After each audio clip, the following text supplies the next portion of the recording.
Rendering: the new 2025 Fiat Panda will look pretty much like this. One of the most beloved Fiats, the Panda, is getting ready to be replaced. The upcoming generation will be more crossover-y than ever. It will feature battery electric power, with some reporting that it won't completely give up on gasoline-fed mills yet.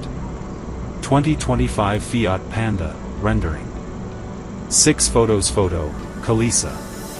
2025 Fiat Panda, rendering 2025 Fiat Panda, rendering 2025 Fiat Panda, rendering 2025 Fiat Panda, rendering 2025 Fiat Panda, rendering.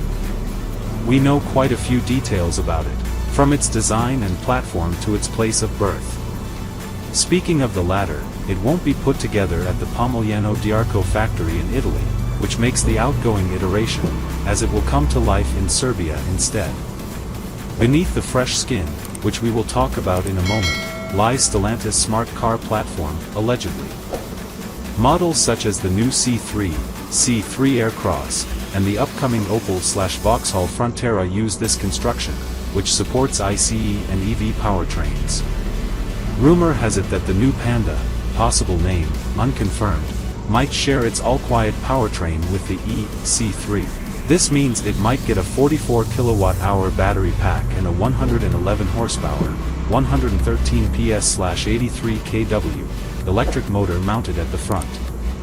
The Citroën takes forever to hit 62 miles per hour, 100 kilometers per hour, or 11 seconds, according to the brand, and has an 84 miles per hour, 135 kilometers per hour, top speed and a 199 mile, 320 kilometers, WLTP rated range. 2025 Fiat Panda / rendering. Photo, Kalisa.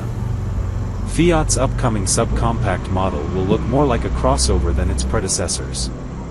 We've known this because of a few patent images that recently made their way to the World Wide Web, and it was these that served as inspiration for Kalisa's renderings. As a result, what you see here is pretty much what you will get when the car comes out. The pixel manipulator stayed true to the leaked patents, making the vehicle look more realistic.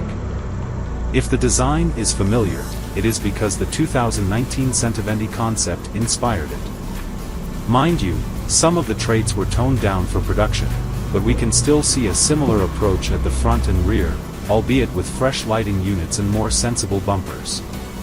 The grille has a closed-off styling, and there are no tailpipes at all, and that is because